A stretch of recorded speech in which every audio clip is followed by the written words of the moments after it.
സഹോദരരെ, വിശുദ്ധ പത്രോസ്ലീഹ എഴുതിയ 2-ാം ലേഖനം 1-ാം അധ്യായം 1 മുതൽ 9 വരെയുള്ള തിരുവചനങ്ങൾ.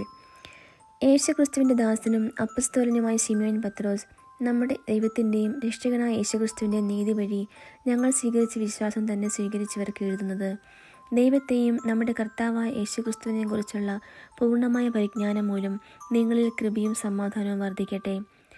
തൻ്റെ മഹത്വത്തിലേക്കും ഔന്നത്യത്തിലേക്കും നമ്മെ വിളിച്ചവനെക്കുറിച്ചുള്ള പൂർണ്ണമായ അറിവിലൂടെ നമ്മുടെ ജീവിതത്തിനും ഭക്തിക്കും ആവശ്യമായവയെല്ലാം അവൻ്റെ ദൈവിക ശക്തി നമുക്ക് പ്രദാനം ചെയ്തിരിക്കുന്നു.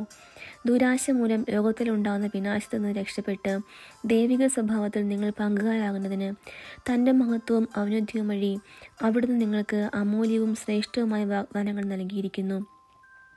ഇക്കാരണത്താൽ നിങ്ങളുടെ വിശ്വാസത്തെ സുഹൃതം കൊണ്ടും, സുഹൃതത്തെ ജ്ഞാനം കൊണ്ടും, ജ്ഞാനത്തെ ആത്മസംയമനം കൊണ്ടും, ആത്മസംയമനത്തെ ക്ഷമ കൊണ്ടും, ക്ഷമയെ ഭക്തി കൊണ്ടും, ഭക്തിയെ സഹോദര സ്നേഹം കൊണ്ടും, സഹോദര സ്നേഹത്തെ ഉപവി കൊണ്ടും സമ്പൂർണ്ണമാക്കാൻ നന്നായി ഉത്സാഹിക്കുവിൻ. ഇവ നിങ്ങളിൽ ഉണ്ടായിരിക്കുകയും സമൃദ്ധമാവുകയും ചെയ്താൽ നിങ്ങൾ പ്രയോജനശൂന്യരും ഫലരഹിതരുമാകാതിരിക്കാൻ നമ്മുടെ കർത്താവായ യേശു ക്രിസ്തുവിനെക്കുറിച്ചുള്ള പൂർണ്ണമായ അറിവ് സഹായിക്കും. ഇവയില്ലാത്തവൻ അന്ധനും ഹ്രസ്വദൃഷ്ടിയും പഴയ പാപങ്ങളിൽ നിന്ന് ശുദ്ധീകരിക്കപ്പെട്ടു എന്ന കാര്യം വിസ്മരിക്കുന്നവനുമാണ്. നമ്മുടെ കർത്താവായ മിശിഹായ്ക്ക് സ്തുതി.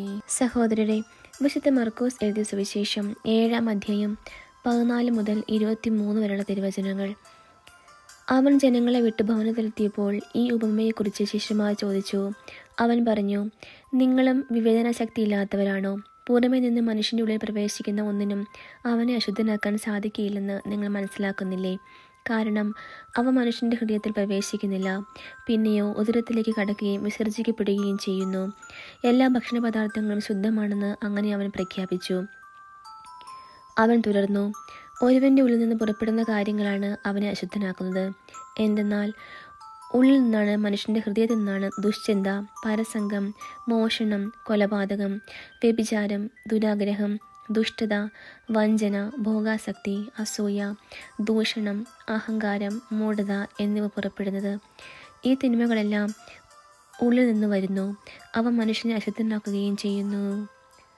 നമ്മുടെ കർത്താവായ മിശിഹായ്ക്ക് സ്തുതി.